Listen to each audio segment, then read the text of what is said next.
Hey guys, so when I was a young non-Catholic Christian, as opposed to a Catholic Christian today, I would just call myself a Bible-believing Christian.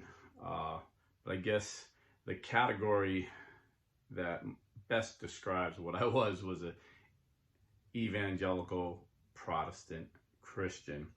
My friend used to give me, I was young, we're going back like 38 years ago when I first started following Jesus. A friend of mine would give me these chick tracks. We used to just call them chick tracks.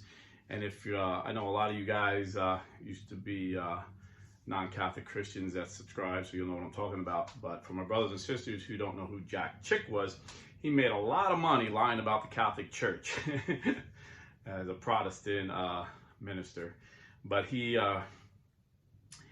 used to make these little comic books we call tracts, and one of them I remember was called Hitler's Pope. And in it, he made this cartoon of Hitler colluding with the Pope Pius XII, the Pope during World War II, to kill Jews. And he said that's why the Pope and the Church stayed neutral. So, at first I believed it, because I'm hearing all this once you get in the mindset of everything the Pope does is evil, you just accept, oh yeah, that makes sense. He's the Pope. Oh, that makes sense. It's the Catholic Church. But then at one point I realized the same thing I've done with politics my whole life, I need to do it with religion, even if it's people on my side. I need to listen to all sources to get the whole picture. So I started researching what Israel says about the Pope and what the Jews think of the Pope. And I was surprised to see that right after World War II, the chief rabbi in Rome, so like the bishop of Rome in Judaism, like the leader of Rome in Judaism, in Rome, so he's like the closest to the Vatican, and the Pope converts to Catholicism. This is a hardcore Jewish believer becomes a Catholic. So I thought that was a little odd. And then I did a little more research, and I found out after World War II, the state of Israel gave its highest civilian medal to Pope Pius XII. And then I seen at his funeral, he was eulogized, praised by these Jewish organizations. And I'll just read a short list. There's many more. The State of Israel, the World Jewish Congress, the Anti-Defamation League, the Synagogue Council of America, the Rabbinical Council of America, the American Jewish Congress, the New York Board of Rabbis, the American Jewish Committee, the Central Conference of American Rabbis, and the list goes on. And I thought, if Pope Pius XII was Hitler's Pope, how are all these people deceived? How come they didn't know what Jack Chick knows? Well, because I found out Jack Chick is a liar, and his motivation was money. He made a lot of money in the professional industry of bashing the Pope and bashing the Catholic Church. The truth is, yes, the Catholic Church stayed neutral, because early on, when a bishop spoke out against the brutalities of the Nazis, they killed a bunch of his priests. So we knew this was dangerous. That's number one. Number two, they did make an agreement. We'll stay neutral, but leave our churches alone. And they made that agreement to hide Jews. And in fact, according to the state of Israel, this isn't blue-collar Catholic, this isn't the Vatican, this is the state of Israel. The Catholic Church hid nearly 900,000 Jews. They saved many more Jews than Schindler. Awesome movie, by the way. I highly recommend it. God bless Schindler. But the Catholic Church, hear me, the Catholic Church hid and saved nearly 900,000 Jews, well over 800,000 Jews. And it wasn't at no cost. Thousands of Catholic priests that got caught hiding them were tortured and killed. Thousands were killed. Thousands of nuns were killed by the Nazis. The most famous priest being Maximilian Kolbe.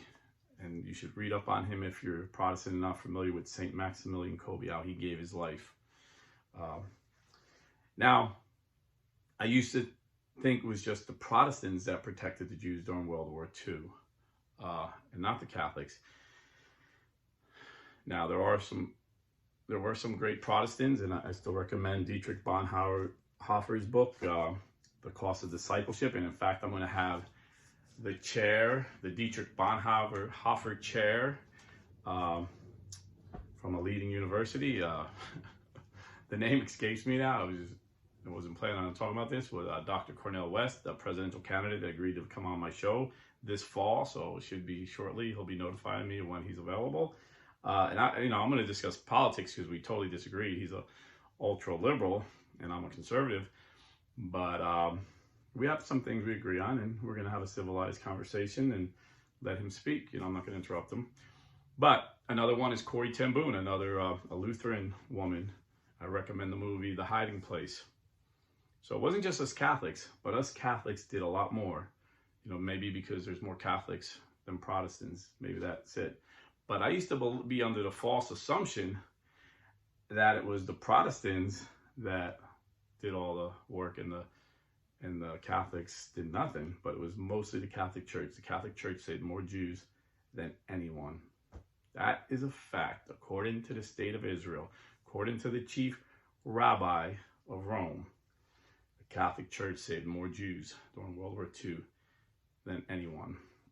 So the next time, if you're a Protestant, the next time you hear lies or you hear something negative about our Pope, Pope Francis, do a little critical thinking, do a little research. And even if you hear from people that claim to be Catholic, there's a small Catholic cult. They're non-canonical. That means their mass is not legal. It's, they're not in union with Rome, but they consider themselves Catholic, and they're small. In fact, one of their bishops actually said denied the Holocaust even existed just a few years back. And this group actually tried to have a public funeral, for a Nazi war criminal like 10 years ago. I mean, this is like recent history. Like 10 years ago, this group, I'm going to tell you who they are in a second, was going to have a funeral celebrating the life. That's how it was announced. And the Vatican said, no, you know, and they're like, well, everybody deserves a funeral. They're like, you can have a funeral for this guy, but make it private in someone's home. You're not going to celebrate this guy's life. He's a Nazi. You know, we had many priests die saving the Jews because of criminals. You're not going to celebrate Nazism. But of course, this little group I'm going to name in a minute is not in union with Rome, and they told Rome to go F themselves and did it anyway. But the people in the town protested and prevented it from happening. So thank God that didn't happen. But this group is very small, but they have a big presence on YouTube because they have a lot of money. You know, again, it's professional anti-Pope Francis stuff, just like Jack Chick. So they're going to lie about the Pope. They're going to lie about the church. And this group is called the SSPX. If you're not familiar with them, Kennedy Hall is an actual member. He's proud to be. But a lot of YouTubers are afraid to say they support it, but they support everything. You know, they basically support them in their words and the guests they have on and who they condemn. So be careful of that. You know, like, you know, they were lying. You know, I had a lot of my Protestant friends say, Rob, I know you love the Lord. I've known you for years. I know you know the Bible. But how do you love the Pope when he's going to bless same-sex unions? And I said, that's a lie, man. He said, well, I heard from Catholic sources. I said, well, it's still a lie. You know, it's a lie. Pope Francis has said the church cannot bless same-sex unions because the church cannot bless sin, you know? And so they said, oh, well, he said something recently about, you know, we should be able to bless gay people. Yeah, gay people are sinners. Straight people are sinners. What Pope Francis said is so clear, it's only confusing because the propagandists, the professional anti-popers that are making money lying about the Pope, and then innocent people that truly love the church that are misinformed by these people are repeating this lie. What they're not telling you is what Pope Francis is saying. his exact words was, we can't bless anything that looks like a same-sex union. He said, but if someone's coming to us for a blessing, they're looking to be better, they're looking to go to confession, they're looking for help. We can't deny that. We can't deny that to people. We can't shun them away. Jesus never did. When the adulteress came to him, he just said, go and sin no more. Same-sex unions are sin. We can't bless them. But he didn't push her away. He blessed her. And that's all Pope Francis is saying. If a gay person comes for a blessing, even if he's in a same-sex union, we can't bless that union, but we can bless him. We can lead him to confession. And when you know the Lord and you love the Lord, you have the mind. The Bible says, if you know God, you'll have his mind and you'll know the will of God. The will of God is to have people saved. You don't save people by pushing them away. You save them by drawing them in. But you say sin no more. So that's just one little example. I could go on and on. Another one, they're saying, oh, he's going to allow people that get divorced and remarried have communion. No, what he said was, the church teaching, I believe it was taught by St. Pope John Paul II and Pope Benedict, is if someone is married in a non-convalidated marriage, they were divorced and remarried, they have to leave that person, live like brothers and sisters, and then they, go to confession, and they have to be serious, then get communion. That's the way it's always been. So, like, people that are divorced, as long as they don't remarried, my understanding is you can have the Eucharist. If someone leaves you through no fault of your own, it's getting remarried that is the sin, according to the church and the Bible. So we don't, because we don't recognize it. We don't recognize another marriage. There's one marriage, it's for life. So let no man separate what God put together. So what Pope Francis is saying is, we don't even recognize the marriage. So if they're having sex, that's adultery. So that's why they can't have the Eucharist. But if they live apart and are not having sex, and they go to confession, if they did, and they're serious about the faith, that's legitimate for them to have Eucharist. So if your husband leaves you for no fault of your own, or your wife leaves you for no fault of your own, and you don't go with another person, you can have the Eucharist. That's the way it is.